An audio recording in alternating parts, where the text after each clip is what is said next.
سلام عرض می کنم به معلمان عزیز. در خدمتتون هستم برای آموزش کار با سایت دانیو. در ابتدا سایت danio.ir رو در مرورگرمون جستجو می کنید. روی قسمت ورود کلیک می کنید. نام کاربری و رمز عبورمون رو با حروف کوچک انگلیسی و بدون فاصله وارد می کنیم و روی قسمت ورود کلیک می کنیم. 3 قسمت مهم در بالای سایت وجود داره. در ابتدا بریم سراغ بخش تکلیف جدید. کلاس و درس مورد نظرتون رو انتخاب میکنید.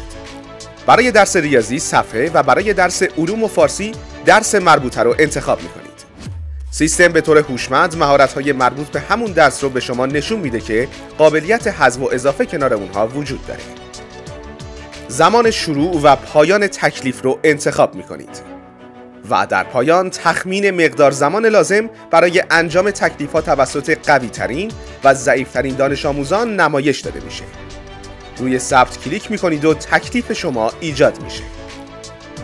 در مرحله بعد روی گزارش تکالیف کلیک میکنید. تکالیف بر اساس زمان ایجاد شدنشون مرتب شدن. از این قسمت میتونید تکالیف رو بر اساس درس فیلتر کنید. برای دیدن جزئیات بیشتر روی مشاهده تکلیف کلیک میکنید. به یک نکته بسیار مهم توجه کنید که شما تا زمانی میتونید یک تکلیف رو ویرایش یا حذف کنید که دانش آموز تکلیف رو شروع نکرده باشه. در این قسمت وضعیت انجام هر مهارت به صورت کلی برای دانش آموزان دیده میشه. با کلیک روی هر کدوم از مهارت‌ها معلم میتونه نمونه سوالات مشابه تکلیفی که برای دانش آموزان ایجاد شده رو مشاهده کنه. در قسمت دانش آموزان هم وضعیت فردی دانش آموزان در تکلیف انتخاب شده نمایش داده میشه که با زدن روی مشاهده وضعیت جزئیات تکلیف هر دانش آموز قابل مشاهده است. بعد از اینکه وارد وضعیت هر دانش آموز شدید، میتونید با کلیک روی هر مهارت سوالات پاسخ داده شده دانش آموز رو مشاهده کنید.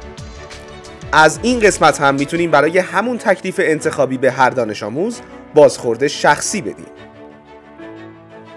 اگر میخواین وضعیت کلاس خاصی رو بررسی کنین، روی کلاس ها باید کلیک کنید. وضعیت تمام کلاس های شما در این صفحه قابل مشاهده است. روی هر کدوم از درس ها که کلیک کنین، وارد تکالیف اون بخش میشید. در قسمت مهارت ها کل مهارت های یک درس مطابق با کتب درسی و عملکرد کلی دانش آموزها در هر کدوم قابل نمایشه. در دفتر معلم لیست دانش آموزان نمایش داده میشه که میتونین وارد پروفایل هر دانش آموز هم بشید و وضعیت کلی اونها و نشانهای دریافتیشون در سایت دانیو رو مشاهده کنید. قسمت عملکرد نمودارهای کاربردی و جذابی آماده میشه که میتونه به معلم در رفع اشکال کمک زیادی بکنه.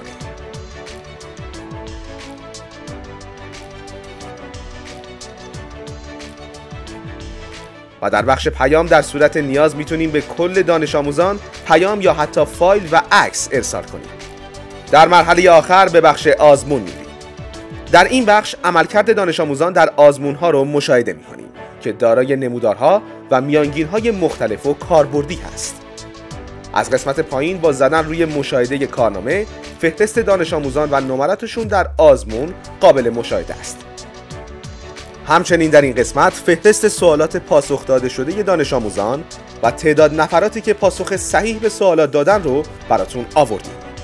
هدف از ارائه این برنامه شناخت بیشتر دبیر از وضعیت دانش آموزان و نقاط ضعف و قوت اونها و همچنین جلوگیری از اتلاف وقت برای کارهای تکراری و افزایش بهره‌وریه.